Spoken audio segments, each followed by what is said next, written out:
thanks for that Prime Gaming sub. We see you.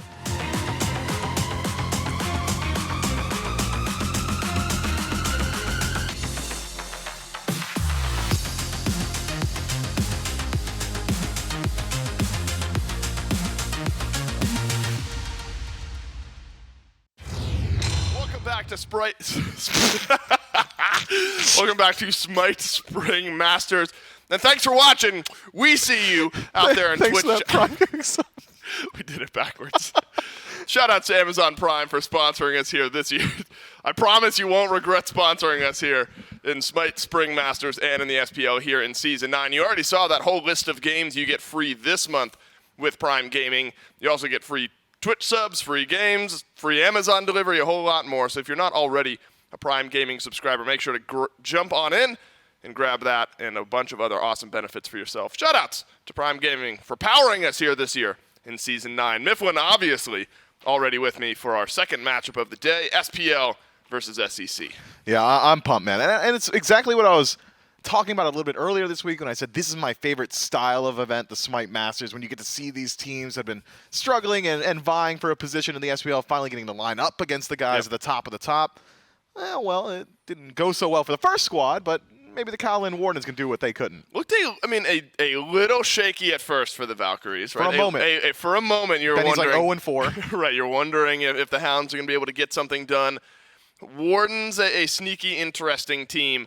This matchup very important because the way the next round of matches would look for us here today as we move into the best of threes will change up so heavily based on how this one goes. Either you're getting an SPL matchup in our next best of three, or you're getting an SPL SEC matchup again, and then SEC matchup. So a bunch of different ways that things could end up breaking down here.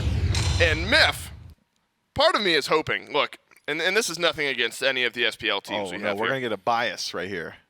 I want an upset. I want some intrigue here. I'm with right? you. I want some intrigue. So if the Wardens are able to grab one here over the Scarabs, or move on later, say they lose, they beat the Hounds, or the Hounds win, whatever. I just want some intrigue in one of these best of threes. Even an individual game from an SEC team would I think bring Sounds up the like pace you're begging.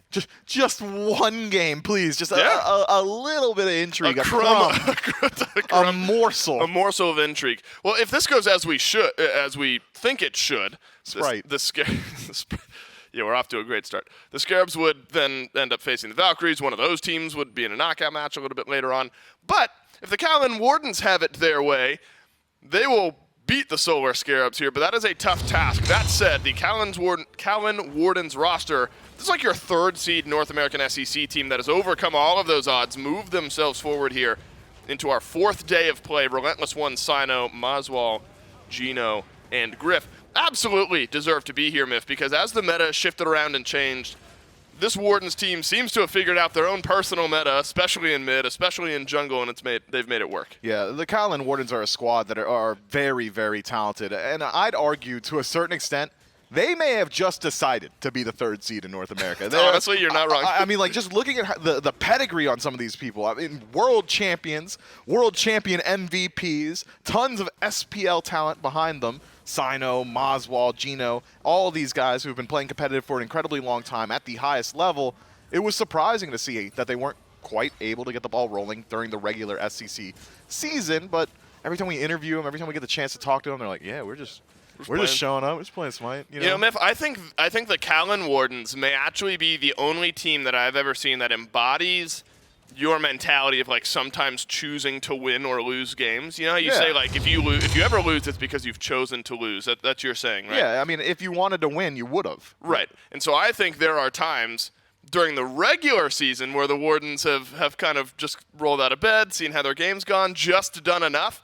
But all we've seen this weekend from this squad is choosing to win, apparently. And they've got a great opportunity to make some waves here up against the Solar Scarabs, our 7th seed coming out of the SPL. And a team that, what did you say? I didn't say it. That was production in your ear. That's not me. I don't sound like Tyler. I'm so used to you like saying something under your breath to me while I'm speaking that like I just have to assume. The Solar Scarabs, our 7th seed team coming out of the SPL, Miff, never quite hit their stride during the first phase of the SPL. Again, it was almost similar to how last year ended for this team, where there are moments where you see this team being competitive. They go 3 games against the Kings. They beat the Valkyries in 3 games, go 3 games against the Warriors.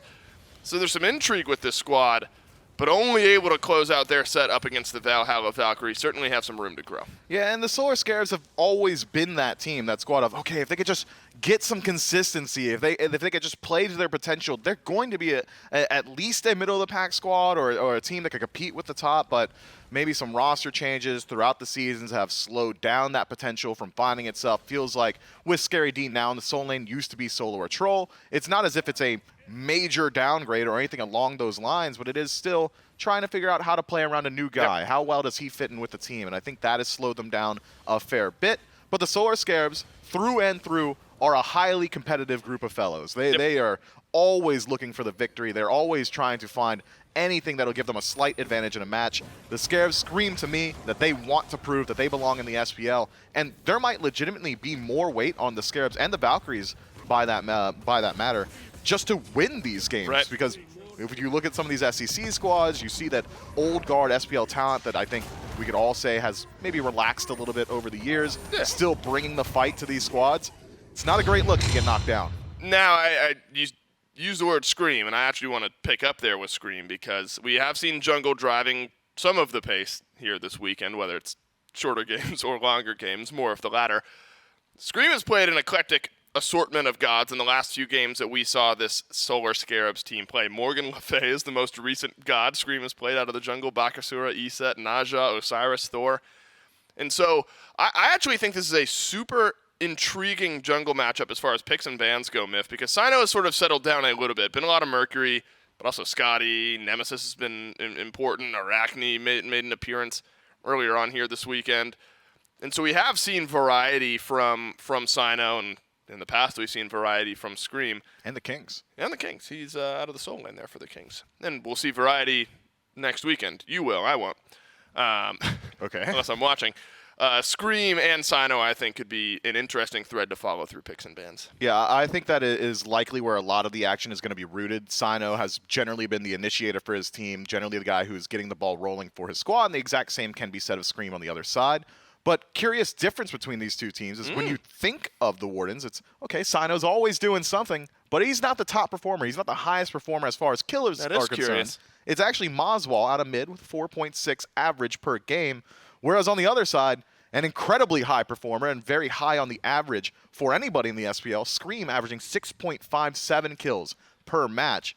So I'm expecting, if anything, a high-octane game. I do think, and I think Baronic deserves some due credit here because we have seen growth from Baronic. If I think back to like early Season 8 Solar Scarabs and the Baronic that we saw playing then and the growth that we've seen from him out of the mid lane, makes for a pretty interesting matchup in mid here as well. But remember, I wonder, I'm interested to see how the Scarabs have adapted or maybe changed their play style, because the Scarabs are a team that were playing a lot of double ADC anyway. Like they would throw Charybdis in the mid lane 4 out of the last 6 games that we've seen the Solar Scarabs play.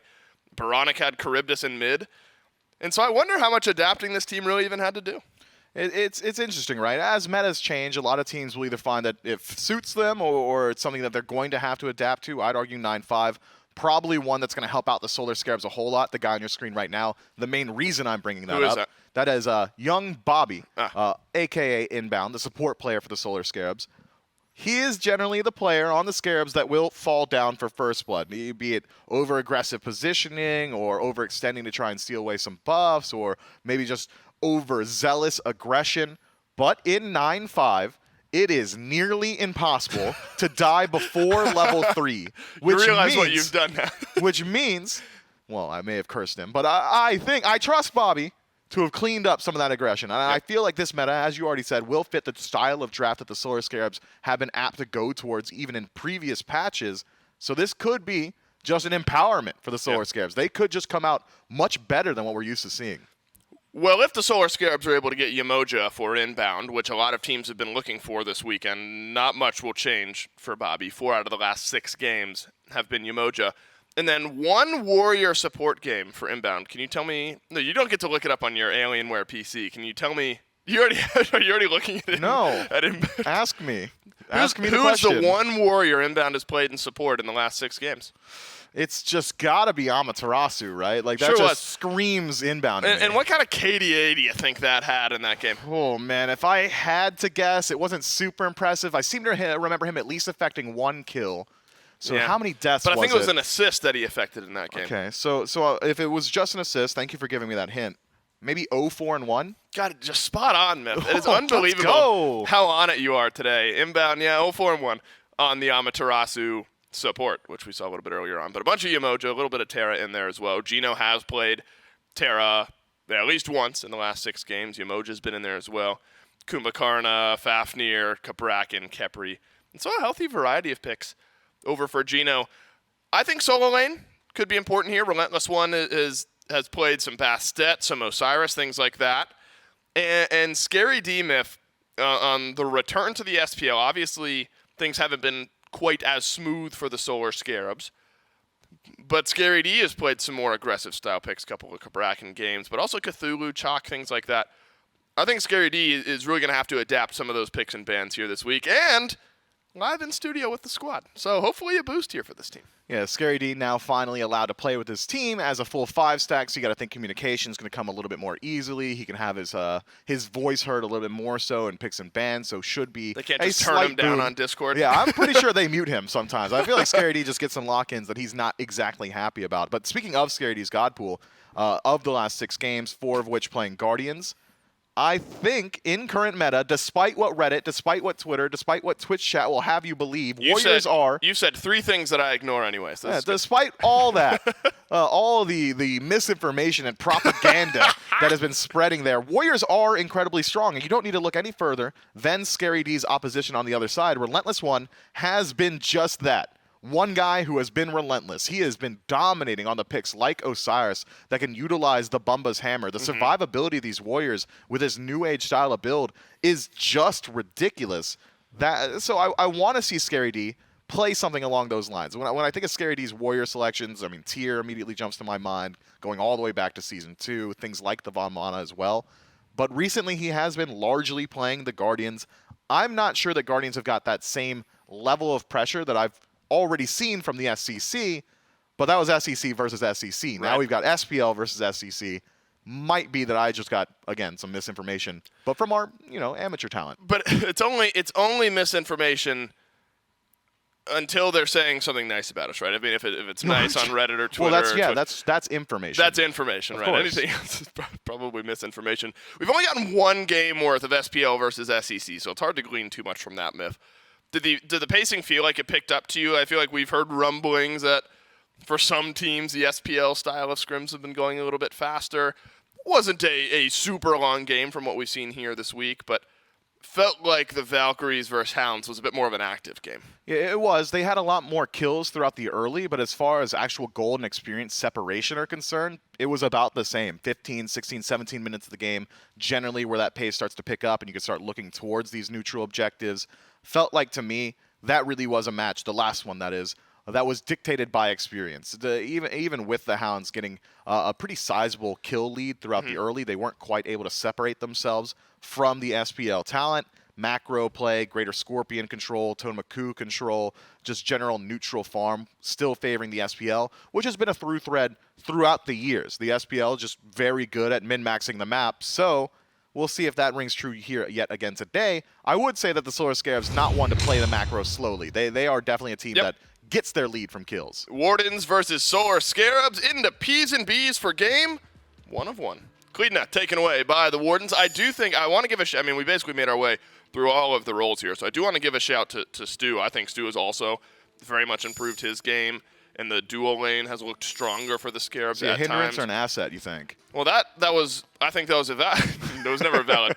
I don't know. It was a worthwhile topic for a few weeks. I think Stu is no longer in that category of that type of conversation. He is an asset to answer your question blankly. I thought you were going to dodge it really hard. No, I'm covering our previous bases on why we might ask that question ever in the first place, but that is no longer a question, and it hasn't been for a little while, a question that I think you can ask about the Scarabs and their duo lane. On the flip side, Griff for the Wardens has put together a real nice series of games I thought you were here. going to say he was a hindrance.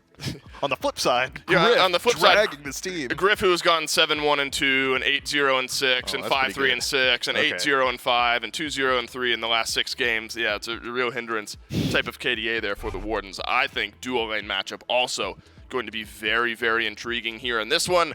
Rest of the bands roll through. Yamoja taken away from inbound. Mercury off the table from Scream. Nemesis, Jingwei, Amaterasu. I can't believe you're taking Ama away from inbound after all we talked about.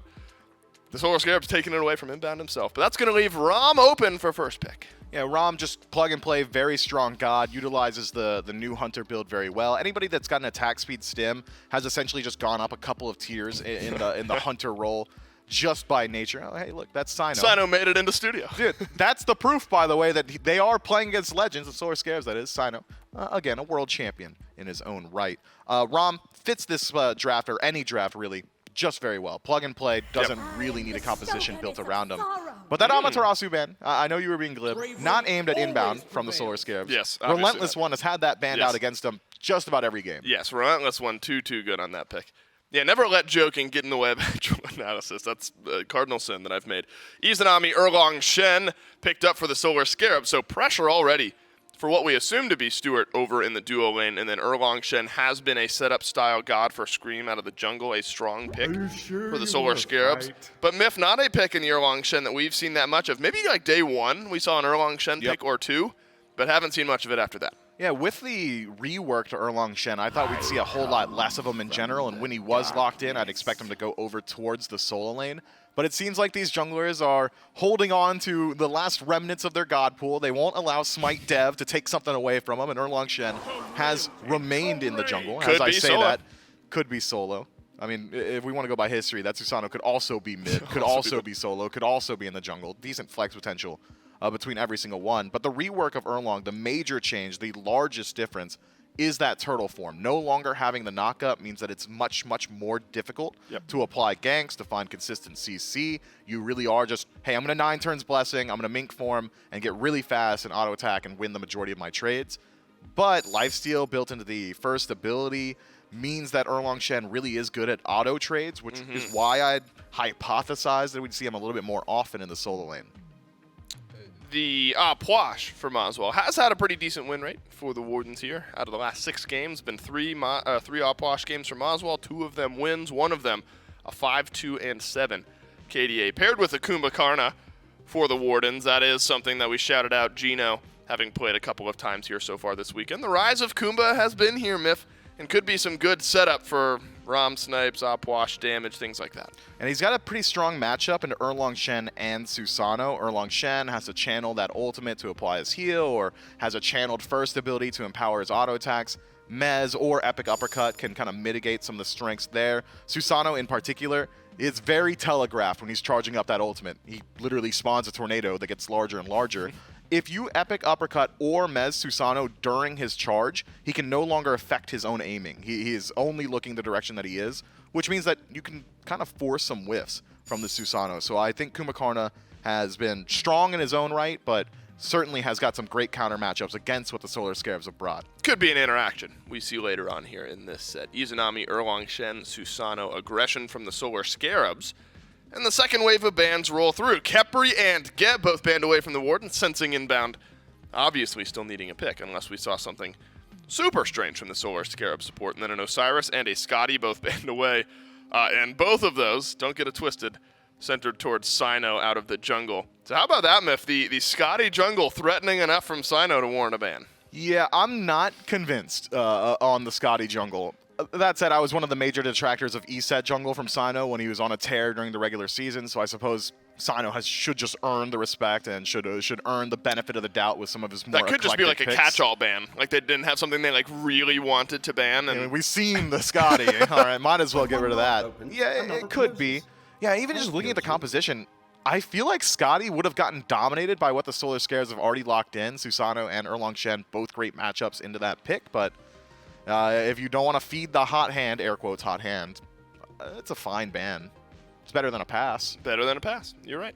The Giannis really made waves for Baronic during the Giannis meta that we saw previously the Solar Scarabs playing in. A very strong pick And that whittles down some of the options here for the Solar Scarabs. Likely means Susano won't be in mid.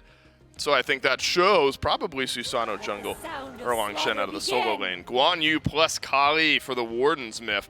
Guan Yu not a pick we've seen that much of at a solo. No, not at a solo, not anywhere. Guan Yu's essentially fallen off the planet, but in 9-5, we had heard that maybe healers are a little bit more viable. Guan Yu has a phenomenal burst heal in some of these later team fights, should be able to deal with this poke-style composition from the Solar Scarabs. Yeah, and it's just always throwing out that unstable vortex, almost acting as a secondary assassin for your team.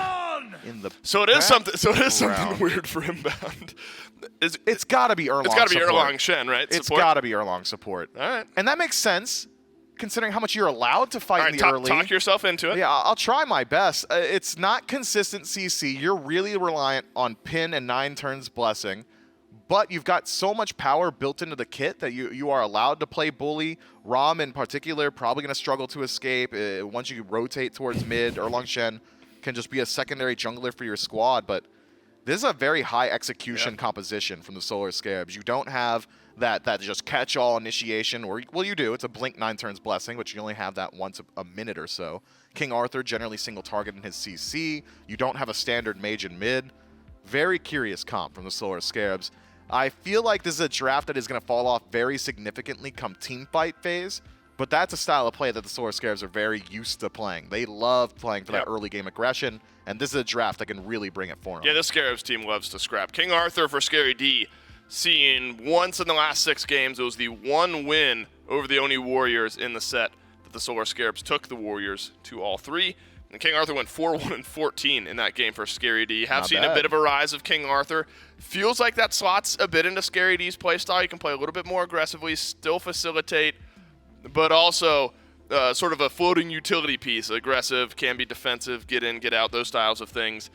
The Wardens draft, Ram, Kumakarna, Apwash, Guan Yu, and Kali. With the Kali, you might think scaling, waiting, moving on into the late game, but hasn't always been the case with Kali. When do you think the Wardens can really hit the gas? Well, I think Kali in particular can get involved pretty early on, especially around this Yanis. Teleporting through a wall won't cleanse the bleed, so there is rather potential that Kali could find some early kills.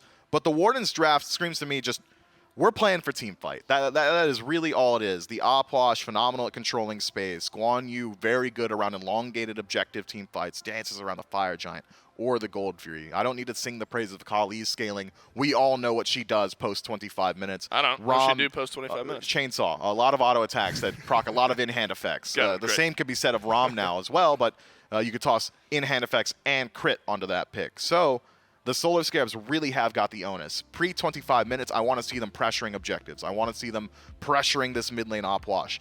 That's where they need to put their aggression. Apwash can't be allowed to free farm like we've seen from Maswal in sets so far this week. I think the Solar Scarabs have got a composition that should be able to do it.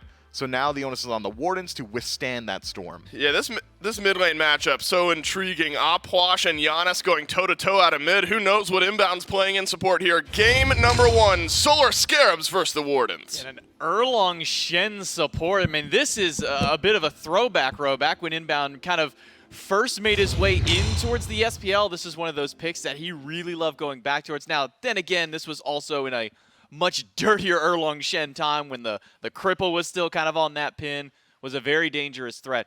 But how do you kind of feel about Erlang Shen now, Ro? Look, I think he's reducing the damage just a different way to another support would reduce damage. He reduces it by literally reducing the damage that they do. With his 1, he can reduce the damage that he's taking by mitigations with his ultimate as well. So instead of using CC, he's just taking that damage away at a flat rate, or at a percentage rate, I should say. And also, you know, in general, this is a strong support. Generally, we see him as a jungler who can get in there a lot, right? You can play the same game style as support, and you just fight a lot early, try to build an early lead. But no doubt about it, this god in the support role will probably fall off in the later game. He will be relegated to just standing in front of standing in front of a hunter and reducing that damage output instead of, you know, setting up for his team. Granted, he still has the support style, you know, set up with his ult and the root, but nowhere near of what like a guardian like Kumbhakana will bring. Well, we do see kind of a clash of the two different styles of starts from that mid lane. Relentless One getting a lot of power, a lot of pressure up against Scary D with that Guan Yu. But we've been seeing with the SCC teams this new kind of start to the game where the mid and jungle start at their red, they go to speed, and then back camps wave, whereas the Solar Scarabs going with our more traditional style of one, which is where you do the speed to red to wave. Yeah, so doing the red to the speed to the back camps and then to mid lane just gains you a small bit of advantage. Like, in a normal start from the speed to the red to the mid lane, you have to sit around and maybe clear another mid wave anyway, or you have to go to those back camps. So they're just kind of... Blinks in to find a little bit of damage, but not going to grab. Yeah, 9.5, you know, they just have too much health to kill at this point, you know, but he is forcing him back. He's not going to be able to contest those oracles that are up. So Kali and Alpha should be able to clear that mid lane, go over to oracles, and then that's going to make this dual lane back out. Mez from Gino will slow down inbound, and yesterday we did have a 2-minute first blood in dual lane, something that was maybe a little bit more surprising, as you say, with this new, this new influx of health and protections in the early game. You always got to keep your toes up. You always got to keep your eyes peeled. You never know when someone might slip up. I mean, we had Scary D down to almost 100 HP just moments ago as well. Yeah, look, a traditional warrior matchup we have that I think most people would be surprised by. Wait, warriors are bad. Yeah, no, I don't think so. But honestly, you know, these warriors, I think he's picked Guan Yu because he would have thought he was against the Erlang Shen, and that's a decent matchup for Guan Yu. King Arthur is still, you know, not a great matchup into the Guan Yu, but he will be, the King Arthur that is, getting more aggressive in the early game once he can clear those waves. Whereas Guan Yu will be kind of scaling at a certain point, and his win condition becomes that healing in the late game. Well, we've kind of seen, 3 primary starter items when it comes over to these solo laners. I'm going to maybe exclude the Death's Toll because we don't see that one as common. We've been seeing the Bluestone, the Sigil, and the Bumba's Hammer. Relentless One coming back with something we haven't seen in a while. The Warriors Axe started up. Inbound mezzed out. Will be able to walk away. Now it's Stewart clearing out that wave. Should be fine. But talk to me a little bit about this Warriors Axe from Relentless One. It just synergizes well with what Guan Yu wants to do, right? It gives a little bit of power, which he needs for the clear, gives him the protections, which he needs as a warrior, but also scales into oftentimes a hero's axe, which gives your teammates a shield when they do get CC'd, right? And any little bit of CC coming out of the Scarabs in the late game, once that hero's axe is online, is going to save your carries because you're going to shield them for a decent amount of health, and that gives you time to save them with your heals as well. Inbound trying to get towards this purple buff to steal it away.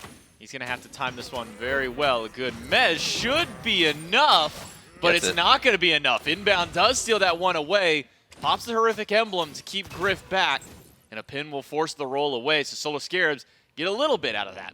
Yeah, I mean, look, there's another advantage we're seeing of the Erlang Shen. A lot of fight pressure. He's able to go to that purple buff. I think that steal was a little lucky, 2v1. He timed it well, to be fair, but it's secure from Rama, not great. It's really just the auto attacks. You can add on the extra arrows for a little bit of damage, but realistically, an Erlang Shen should be able to secure.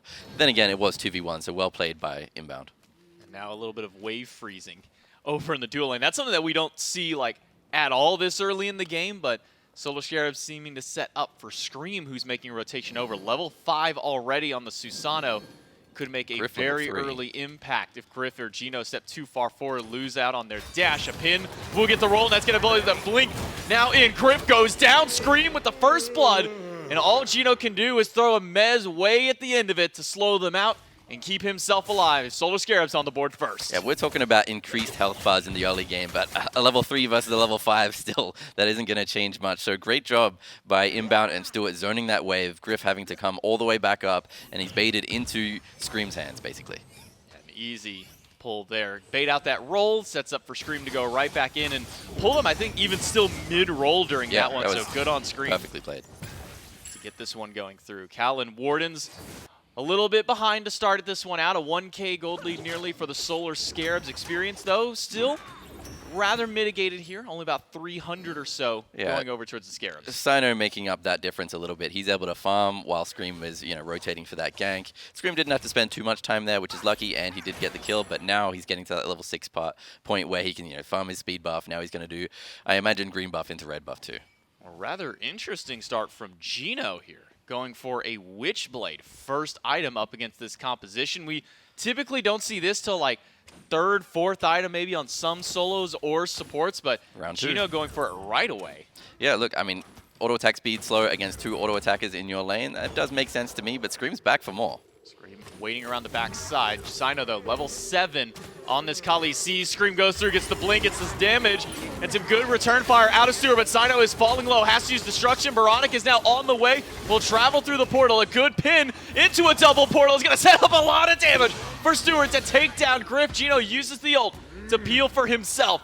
But the Solar Scarabs find another pick. And that is their comp by design. He is able to rotate. He, being Baronic, is able to out-rotate that outwash, get to that purple buff, and have a huge portal. Also an important part of that team fight. Griff still level 4, no ultimate available. And that is due to Scream's early gank and inbound stealing away those purple buffs. Stewart with a 3-level lead because of those 2 kills that have happened towards his opposition. Just as soon as Griff got to come back to farm, he was sent back to base. Scary D gonna get a solo kill under the tower. Needs one more auto. Will find it. And Scary D with a rare solo kill with the Warriors over in the solo lane. He's back, baby. He's in the studio, and he's playing Warriors. All of those mobile Warriors, I think his best games ever have been on Achilles. King Arthur, a very similar god. Relentless One, you know, on a relatively safe god, but still, Scary D finds the solo kill. Sovereignty picked up by Scary D on going back to base, so some extra physical defense to deal with Relentless One, plus a little bit of that extra HP 5. That's got to feel good for Scary, finally making his way back in with the full team now in studio, and already starting to make waves in his first game. And that changes the momentum, and that changes the feeling in comms. Now we've got the duo side lane. They were already handily winning based off of that gank. We've got Baronic out-rotating, so he feels like he's winning the lane. And then a solo kill in the solo lane as well. Now they're winning in every lane. They just need to shut down Sino would be my recommendation, and then they can really run away towards these Gold Furies and Pyromancers. You can see that's where the bulk of the XP differential is coming from for the Scarabs, is in that duo lane with Stewart, that 2-level lead, 1 up for Scary D, and that's just going to force Relentless One to sit under this tower and really kind of play maybe towards that later stage of the game. Maybe some pressure towards Moswall for the Solar Scarabs, or maybe they just ignore him. They're not going to ignore Scary D. They'll just get an ultimate out of the King Arthur. Yeah, but honestly, he's fine. He has that sovereignty. He's building into a second physical defense item, so I don't think he's under much threat from Sino at this point. Red buff invade, Scream goes in, finds Moswell to get a lot of damage. Typhoon rips through the mid laner. Scream comes back from the sky, only to take down Moswell. Scream pulls back in. Griff, a 9 turns blessing out of inbound to pull 2 in, and Griff is just being accosted in his own jungle at this point. Sino very late on this rotation, but will finally make his way in. Scream gonna take a lot of damage from this Kaolin, but maybe just enough to maybe back them away. No, it's a good route. And Sino will be forced into destruction to walk on out. Relentless One now rotating in towards the fight. Is doing a lot of damage, just shredding through. It's not enough damage. Scream still walks out. Gino has 1 HP and inbound won't chase it out. Solar Scarabs find 2, and somehow nobody dies. All alive on the side of Solar Scarabs, and that is deep in the enemy jungle as well. Gino lives with 1 health. I think, you know, probably Scream is thanking Gino for that ultimate out of the crypts that Moswell put down as well. So Scream is able to get out with his life as well after doing all of the damage he needs to do. Do see Stewart getting aggressive again. Level 6 for Griff. Gotta feel bad for the guy after having such a great performance yesterday, and now going up against the Scarabs, and once more aggression through. Pin onto Griff. Beads. No beads available. No ult available. Goodbye, Hunter.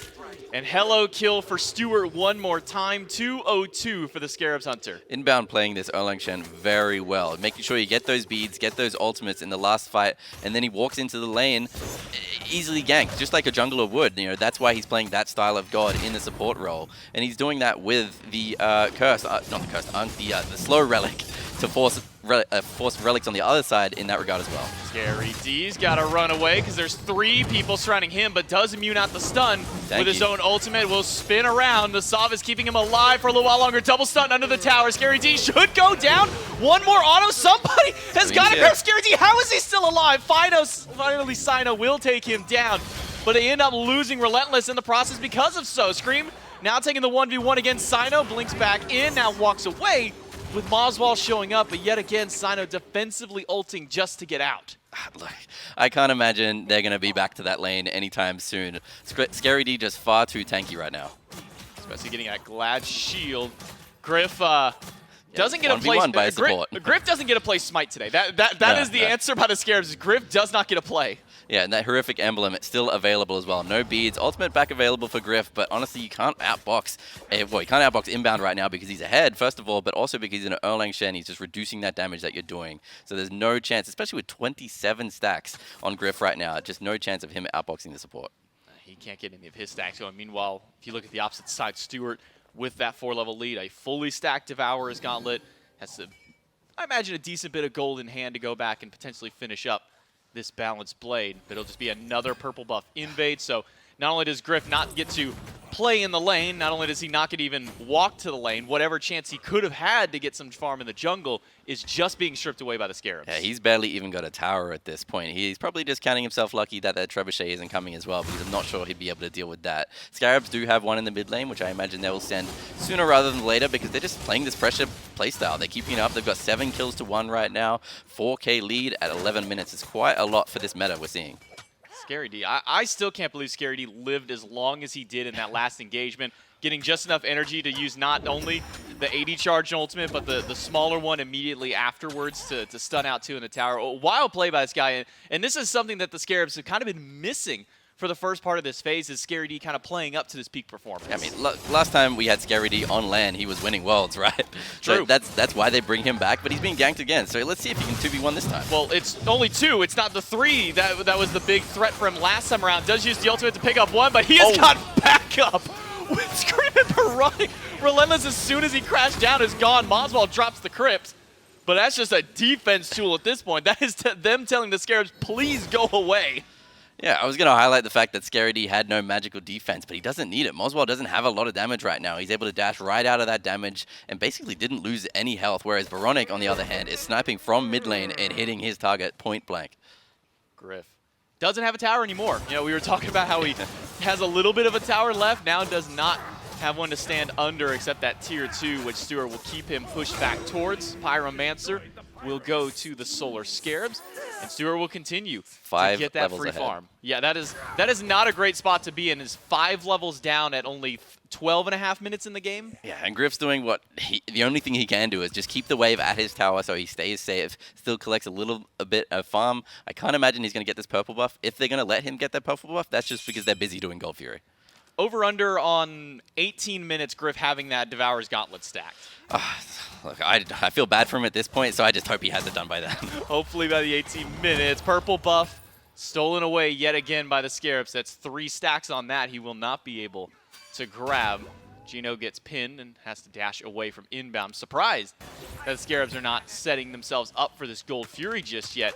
But maybe with this Trebuchet in mid being pushed by Sino, that will get things started up now for the Scarabs. 3 here to start shredding this one out. Baronic on the rotation, and that will be the first major objective going to the Scarabs.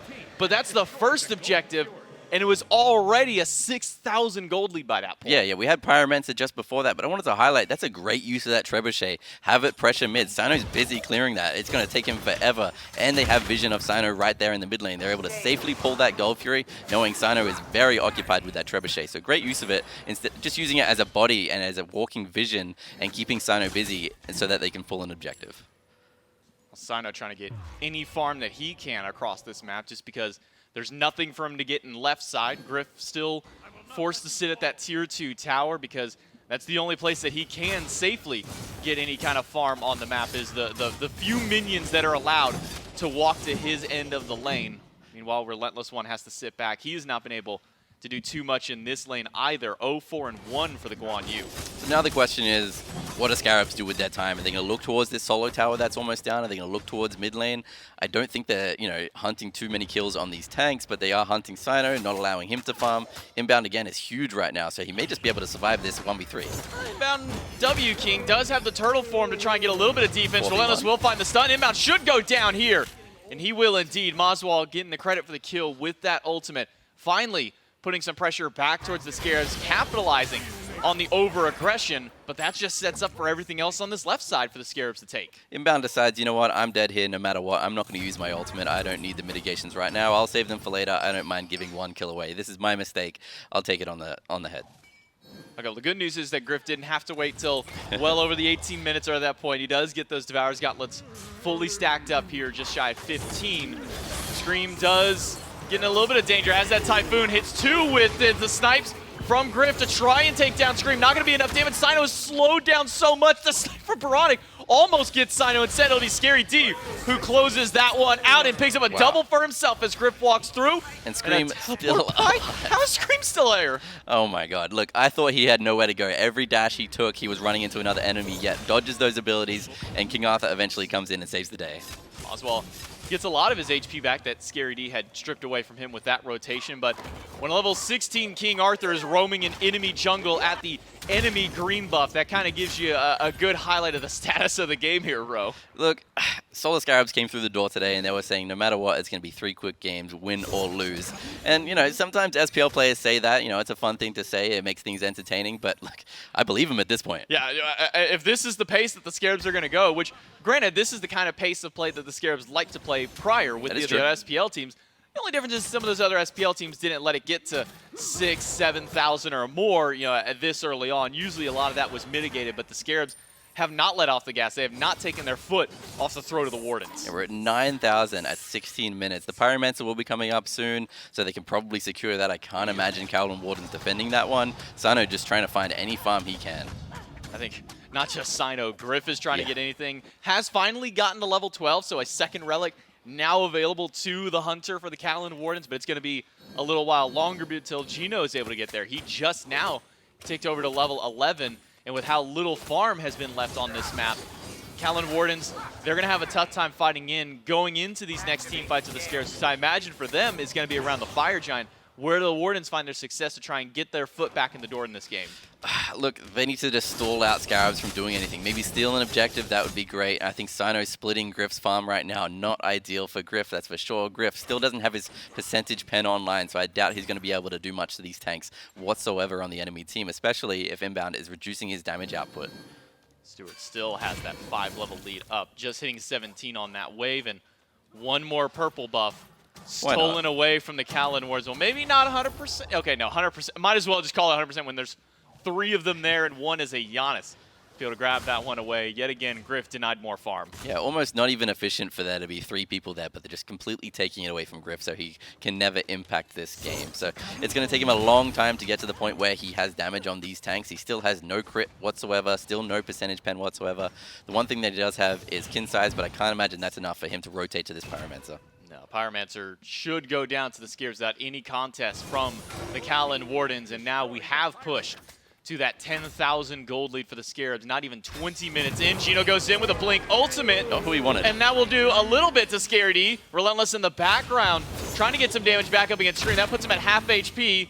Maswell used the ult in the back line to save himself and Sino, but Inbound is just casually strolling right back to his own team. Relentless One still in the middle of 4, was rather healthy, but now gets picked up by Scary D, thrown right down into the clutches of Stewart, who will pick up a kill and go on a killing spree. But I do not think it is early enough to pull the Fire Giant. They're going to continue hunting for Sino, but I believe he's out here. They could just take the fight, go towards that mid lane, maybe get that tier 1, maybe towards the Gold Fury as well. Tier 1 tower will be the eye of interest for the Solar Scarabs. Inbound will tank that one up for a few shots here, but should be able to back themselves away. Gino goes in just for the mez, gets some poke on Scary D with Maswell, but even still, a level 18 King Arthur does have that magic defense online. Shouldn't be worried. And the Solar Scarabs, after grabbing one objective, one tower, will make their way over towards the Primal Fury, and they'll be able to take that one. Look, I think this might be one. We saw, I think, Wardens actually, ironically, get one of the quickest Fire Giants so far in this tournament, and I think Scarabs might be getting a little payback for that. I think you probably look at a Fire Giant in another couple minutes here. I think Stewart may wait for level 20, perhaps, or he's just going to finish his Wind Demon and go straight towards that Fire Giant. They have the Relic choice on Inbound to increase the objective DPS. They have the Shoguns. They have the great zoning of Scary D, just like that last team fight, absorbing the Kumbhakana ult, which may have been accidental, but then pushing forward, completely zoning out Moswell and Sino as well, even absorbing the Crypts from Moswell. It's kind of wild seeing how long Relentless One lived in the middle of 4 during that last team fight, though. Was that just a case of the Scarabs were kind of just ignoring him, or was he really just that tanky and had that much healing to himself? Yeah, I mean, just used every tool that he had, right? No relics available now, no ultimate. Well, his ultimate is back up, and they don't have too much anti-heal on the other side. No brawlers, it is just a Divine, and no Unk either. So anti-heal, not something they need when they have this much damage online. Inbound gets caught out, uses the turtle form to get himself out of danger. Griff, finally left alone for a couple of moments in a lane, will make the most of his time to take out a tier 1 tower, but Fire Giant at 20 minutes pulled by the Solar Scarab. Scary D stunned out. Silence comes out from Stewart. Relentless One goes down to Scream with the Typhoon. Solar Scarabs pick up their 12th kill. And the Fire Giant still in their sights. That one has not gone down. Gino does get an ult onto 1. It'll clip through with Inbound.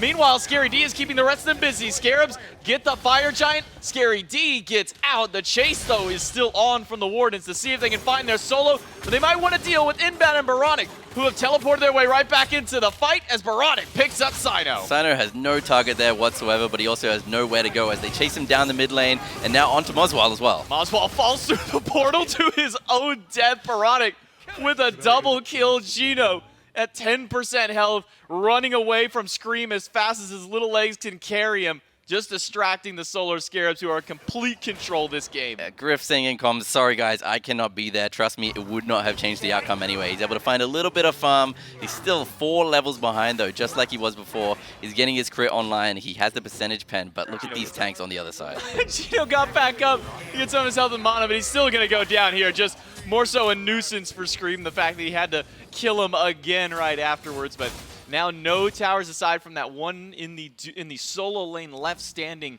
for the Solar Scarabs to take, as a 13,000 gold lead has exploded here 21.5 minutes in. Yeah, Gino dying, buying the Emperor's armor, saying, you know what, we're going to be under our Phoenixes for the next couple of minutes, so maybe they can help us out a little bit. No Trebuchet on either side to help these sieges. Griff farming up a little bit, but you know, this crit isn't really going to come into play. There's no Spectrals on the other side, but it doesn't matter too much when they have that much prots on their items. Especially when Stewart's already level 20. So is just about everybody on the Scarabs. Relentless One goes as far as the cavalry will take him. The slow just shy from Stewart to maybe continue that chase. And instead, wow, that ult was just off the mark. I mean, he was pixels away from getting clipped there. That was close. Griff counting himself lucky. I don't think him not being able to change the team fight too much, but hey, at least he'll be able to poke these tanks out, maybe force them from not tanking too many Phoenix shots. Group up by the Scarabs in the left jungle, maybe, will then group themselves over towards the left Phoenix. But Scary D well in the back line. Will not be here to help out Stewart, half HP, and that would be a massive shutdown. But Inbound finds a beautiful taunt to hold out. Stewart needs to get away from this third snipe. Can he do it? No, Relentless One able to claim that one out. The Solar Scarabs finally losing their hunter in one of these engagements. Look, this is what happens when you're so far ahead, you kind of get lax, and you're like, I can frontline, I'm a level 20 hunter versus no 20s on the opposite side, I can frontline, but that's just not the case. That's not how MOBAs works, that's not how SMITE works. So now his team forced to take a defensive route, go to do some towers maybe before the Phoenixes, and now they're waiting for Stewart to come back before they can make use of this Fire Giant. Pyromancer will just be the consolation prize this time. No Phoenix to be had for the Solar Scarabs with their hunter gone. So they'll just grab Pyro, put a little bit of extra gold in their pockets, maybe go back to base and spend up a little bit of that gold. Baronic is on the way towards Obsidian Shard at this point, so he'll be able to round out his 5th item. Meanwhile, Scream is getting dangerously close to finishing out that Bumba's dagger that he's holding on to. Yeah, I mean, he's going to get only stronger from this point as well. So I think Griff, you know, he didn't get the kill there. He was probably going to find that third snipe because Stewart was moving pretty slowly there because he was just trying to juke around. But Relentless One able to find that kill. And he's getting close to level 20 himself, so maybe he'll go Hero's Axe, and that might help his carries as well. You know, I think that is a pretty important death. That takes a lot of the time away from the Solar Scarabs Fire Giant. And, you know, when you have a god like Moswal is playing on the other side of on the other side of the Phoenix, Alpwash Ult can just zone out that whole team for 1 or 2 waves, and then that's more time bought from that Fire Giant. But if he dies here to Inbound, he's going to have no ult at all. We'll find Moswal backing inside the mist, boxing up against the Alpwash. Inbound is winning this one. He will get stunned out, but Inbound's got backup, so Moswal is dead to rights no matter what. Still holding on to both his relics and his ult, though. Yeah, well, Kaolin Wardens doing the smart thing and saying, you know what, no matter what, he is dead. We cannot save him, so we're going to go split push. But they just don't have time. They're already having to back. Don't even get that mid-tier 2. How many will be ready for this left side Phoenix? The minions aren't there, so Scary D will have to tank this one up. Needed quite a bit. Sino goes in. Silence does hit Sino in the backline. Relentless One up on the cavalry. Will swing away and only find the stun on towards Inbound. Gino is here, so the Emperor's armor swinging away at Inbound and Scary D's HP. Griff falls through the portal, and that might have just been the last thing that he gets to do. He gets slammed right back to the ground, but a missed timing by Baronic means that he won't get the confirmation kill. Instead, it's a lot of members of the Solar Scarabs low. Gino falls through the portal to the grave. The Solar Scarabs finally pick up a kill in this fight. There we see the luxury of the gold lead that they have built. No Fire Giant on the side of Solar Scarabs in that fight. They just were in a 5v4 situation with a huge gold lead, able to go in and out of that Phoenix constantly. And credit to them, they're hitting those abilities like the portal on Griff, poking him out, getting both of his relics, making all that space for Stewart to hit that Phoenix. Baronic will be able to Okay, never mind. I thought Doesn't he was just gonna steal away the red buff. Decided he had better things to do, I guess. But Solar Scarabs up 15,000 gold. Very relevant on that. Experience also heavily in favor of the Scarabs inbound, the only one not level 20. Meanwhile, on the Kaolin Wardens, Sino the only one who is level 20 in this case. Ro, at this point, it feels like the Kaolin Wardens probably need to start thinking about their next matchup, going up against the Eldritch Hounds. You know, coming from this game, going into the next one, what's maybe some of the mental gymnastics to take for themselves to get prepped up? Well, they have to focus on a best of 3, but I think for now they still have a small win condition. You know, Sino getting level 20, Relentless One almost level 20 as well, so that healing is coming online, his starter will come online. Sino has a big job ahead of him, though, if he's going to carry this team, you know, to the next Fire Giant maybe, because right now Scarab's getting ready to pull it already, giving them no room to breathe. Veronica's on the way now, goes through his portal to get to the Fire Giant. Scream not going to be a part of the fight immediately. Maybe the Solar Scarabs will just try and bait somebody from the Wardens forward. They'll see Sino's on the left side of the map if he elects to stop this wave. So they should know that this is going to be a 5v4 for the majority of this fight. Actually, 3v5 because even Moswall is not at this point. It looks like they might just be playing for a steal. It's still not Enhanced Fire Giant, so maybe they're not too worried. But I don't think you need Enhanced Fire Giant when there's this big of a gold lead on the other side. Scary D will try and keep Relentless One and Gino at bay. Fire Giant is absolutely melting at the hands of the Solar Scarabs. That one goes through. Solar Scarabs confirm it. Snipes a little too late from Gino, or a little too late for Gino now as he gets pulled back in and chopped away to his own doom. Maybe even just left on the ground at that point. Scream picks up the kill. The Solar Scarabs can now march their way in towards, because there's only one person back at the base right now. Sino is just now leaving, so this mid lane Phoenix will go swiftly to the Scarabs. I think Baronic's ultimate there was to secure the Fire Giant, but it worked double as to get their team all the way down to that mid Phoenix before Moswall and Sino can even back. They did not expect them to be there that quickly because they did not have any wards that deep in their own jungle.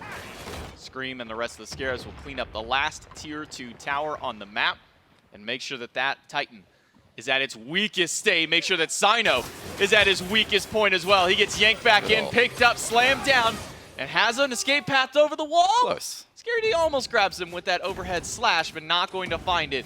Emperor's Armor going to start picking up some work here. Gino finds 4 in the back with the meds. Typhoon finds 2 in the front line on the side of the Wardens. Relentless One not going to pull any, or not going to stun anybody off that horse. Instead, it's his own death right afterwards. Inbound dives deep towards Moswall. Scream goes in and should be able to find at least 1 kill, but Griff shuts down Scream. That's all we see, I think, for now for this siege. Well, maybe, you know, Griff doesn't have too much damage, so they don't have to be afraid of him just yet. But inbound very low. But the important thing is Scary D still here, full health, able to tank this Phoenix and maybe the Titan. No minions yet, though. Solar Scarabs gonna have to take this one up themselves. Scary D finds a stun, and that should be the deletion of Griff with a knockup immediately afterwards. Stewart picks up that, and Sino goes down after. Double kill for Stewart, and the Solar Scarabs in 28 minutes are able to close out this matchup, and they'll move on to face off against their SPL brethren in the Valkyries. Yeah, look, a clean game from the Solar Scarabs. They said it was going to be quick. You know, Stewart had that small mishap and I guess delayed the game a little while. But, you know, they're just playing at a faster pace. And that's partly their team comp, partly their playstyle. But it's all by design in the end, isn't it? That Baronic ultimate secure Fire Giant and Double is working to secure that mid Phoenix as well. Just playing at a faster pace than these SEC teams today. And I think that's a very important thing to distinct is that this is a much faster pace than any of the SEC's games. Even that Valkyries game that we watched where 15 minutes was kind of that point where teams were starting to come online. That was when the Valkyries were really starting to get things going. The Scarabs were already like 9,000 gold up by the 15-minute mark. This felt like we weren't even playing on the same patch, the same level plane as at previous games. Yeah, like Wardens have been playing the faster pace for the SEC teams, but now they're being beaten fast by an SPL team. And the difference is that Scarabs are also fighting early and evading those buffs, whereas Wardens were just focusing on that objective DPS and taking those fights at that Fire Giant before the level 20 points. So, you know, Scarabs beating them to the point, taking the fights at the purple buff at level 2. With that win here, the Solar Scarabs will move on to face the Valkyries. So that's it for us here on the cast. We'll take it over to the desk to break that one down.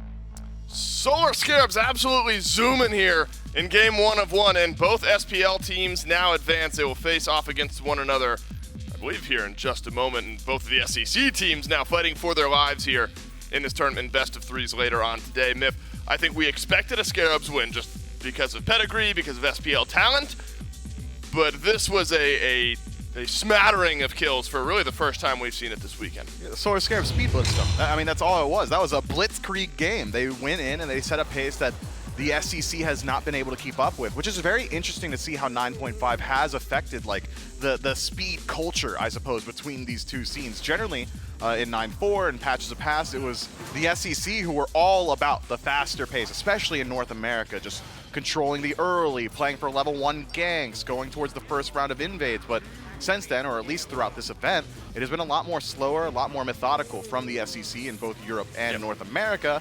And the SPL have picked up their own pace. They said, look, it might be harder to get kills early, but that only makes it more interesting. And the Solar Scarabs do exactly that. A dominant early performance with a draft that was built exactly around that portion of the game. And, well, they do so very well. If this had gone to the 30 or so minute mark, from an even state or even with a slight lead to the Solar Scarabs, this draft from the Kaolin Wardens would have likely just have won out. But unfortunately for the Wardens, they got done in at like the 10-minute mark. Yeah, we weren't very close to an even state here at the 28-minute mark, where we 20,000 gold in the lead were the Solar Scarabs. Sprite. Sprite. Griff was just so far behind this game. I mean, from early on, Scream put the pressure there. Stewart was able to roll with that. I'm frankly surprised Griff was able to hit level 20 by the end of this game. It was 5 levels behind throughout all of it. And the Erlang Shen support myth, it works here for inbound. I guess when the rest of your team is playing a run-it-down-in-your-face style, it helps kind of facilitate that style from the Erlang Shen support. I admire the creativity, though. Yeah, very interesting. I'm curious to see whether or not that's going to work at all if you're not able to establish that massive early game lead. And even in having it, Inbound's only 2,000 damage up on his opposition, so maybe was able to get the ball rolling early. I think it was more so about those early tower dives. 9 turns Blessing giving you almost a secondary HP bar, so it makes it a little bit easier to tank up these enhanced towers in 9.5. But I'm not sure that's a pick we're going to see a whole lot of. Yeah, but here we know Inbound. In Inbound, he is able to... He dies on these hills, right? It's a Cthulhu support. He'll die on that hill. And now he's gotten success with Erlang Shen support. Picks and bans are going to be a headache for Slaney trying to talk him off of the Erlang Shen support. Maybe at times. Bracket now filled out for our 2 best of 3s that we've got coming up later on. Match 18 of the weekend, my goodness. But match number 3 of the day, Valhalla Valkyrie Solar Scarabs in an SPL matchup. Then the Eldritch Hounds and the Kaolin Wardens in a best of 3 after that, fighting for their tournament lives. Valkyries versus Scarabs myth, very intriguing because we've seen both SPL teams find success earlier on today against, granted, different SEC opponents.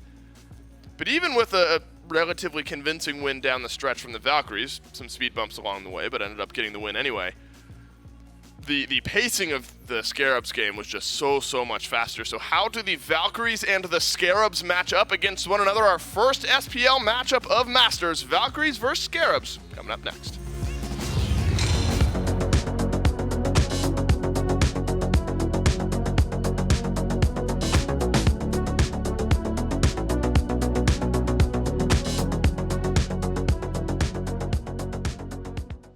We got some SPL. We got some SPL teams in the studio here today, and I figured might as well check in with them. The Valkyries hot off their win up against the SCC representatives. Now, waiting to see who they're going to line up against next. Currently, it looks like the Scarabs are going to win. Valkyries, who would you prefer to play against? The Scarabs, the only team, or you guys are the only team that they beat during the regular season, or would you prefer to play against some SEC boys again? I mean, the SEC guys, obviously.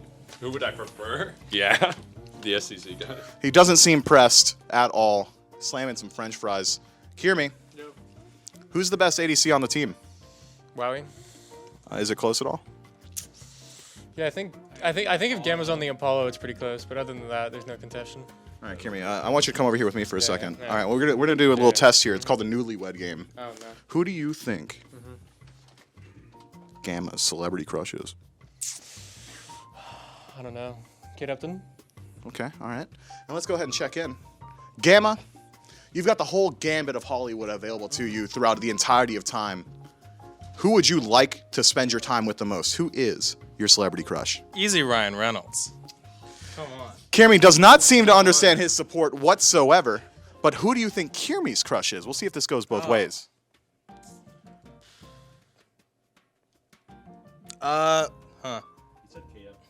Can I answer for Aqua instead? Please. Ariana Grande? Aqua, can I get a nod?